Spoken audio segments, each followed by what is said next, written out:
Assalamualaikum warahmatullahi wabarakatuh.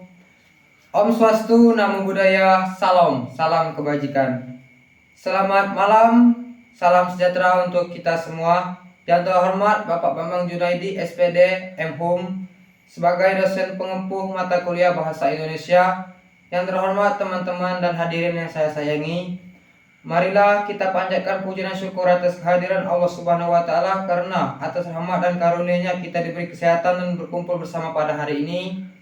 Dan tak lupa kita berikan junjungan salam atas kehadiran kita Nabi Muhammad SAW yang telah membawa kita dari alam kebajikan menjadi alam terang-terang bagaimana kita rasakan pada hari ini.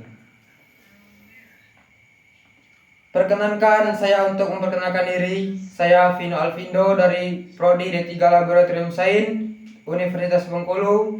Pada kesempatan yang berbahagia ini, marilah kita menambah ilmu agar segala yang kita lakukan bisa benar-benar menghasilkan manfaat yang baik.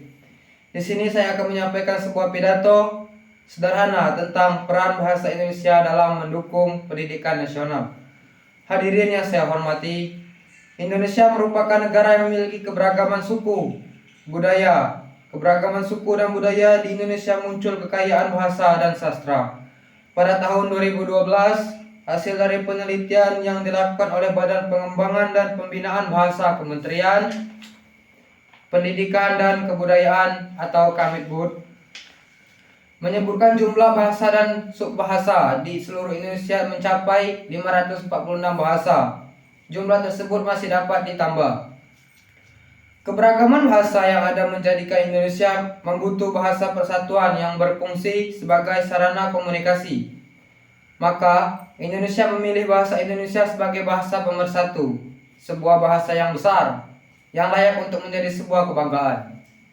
Hadirin sekalian, kenapa kita harus bangga dengan bahasa Indonesia yang kita miliki? Ini karena untuk mengucapkan bahasa ini secara bebas membutuhkan perjuangan yang begitu berat saat ini. Kita memang sudah hidup di negara yang merdeka, tidak ada lagi peperangan melawan penjajah, akan tetapi bukan berarti kita berhenti dalam berjuang. Saat ini, penggunaan bahasa Indonesia cenderung dikalahkan oleh bahasa asing, padahal pengutamaan bahasa Indonesia sebagai identitas nasional merupakan tanggung jawab seluruh rakyat Indonesia. Kemajuan teknologi dan sumber daya tidak seharusnya membuat bangsa ini melupakan identitas dirinya sendiri, yang tercermin dalam Sumpah Pemuda, yang menyatakan bahwa kita memiliki satu bahasa pemersatu, yaitu bahasa Indonesia. Pendidikan sekolah dan perguruan tinggi sebagai salah satu sarana untuk mencerdaskan kehidupan bangsa merupakan tempat yang paling efektif untuk menumbuhkan rasa bangga terhadap bahasa Indonesia. Hadirin yang berbahagia, pada dasarnya, pendidikan merupakan upaya yang terencana dalam proses pembimbingan dan pembelajaran bagi individu agar dapat berkembang dan bertumbuh menjadi manusia yang mandiri, bertanggung jawab, berilmu, kreatif, sehat, sekaligus berakhlak mulia, baik dilihat dari aspek jasmani maupun rohani. Lantas, bagaimana kita dapat mencapai semua tujuan pendidikan ini? Ya, jawabnya adalah dengan bahasa Indonesia. Fungsi bahasa sebagai bahasa nasional yaitu sebagai 1. Lambang kebanggaan bangsa. 2. Lambang identitas bangsa. 3. Alat pemersatu. 4. Alat penghubung antar daerah. Seperti yang sudah kita ketahui bersama, kepribadian Indonesia adalah kepribadian yang Pancasilasis, yang berkepribadian religius, penuh rasa kemanusiaan, rasa pemersatuan, rasa demokratis, dan rasa keadilan sosial. Seluruh kepribadian ini salah satunya akan tercermin melalui cara berkomunikasi. Tentang kehidupan global yang kita hadapi saat ini mengharuskan kita untuk lebih memperkuat jati diri, identitas dan karakter sebagai satu bangsa. Penguatan jati diri dan karakter bangsa ini menjadi suatu keharusan agar bangsa Indonesia dapat tetap eksis dan mampu menunjukkan jati diri sebagai satu bangsa di tengah-tengah derasnya arus kehidupan dan budaya global itu. Terkait dengan hal tersebut, Bahasa Indonesia termasuk sastra, di dalamnya memegang peranan yang amat penting dalam pendidikan karakter bangsa. Hal itu karena dengan mencintai bahasa Indonesia berarti juga mencintai bangsa Indonesia. Karena bahasa pada hakikatnya juga merupakan simbol identitas bangsa.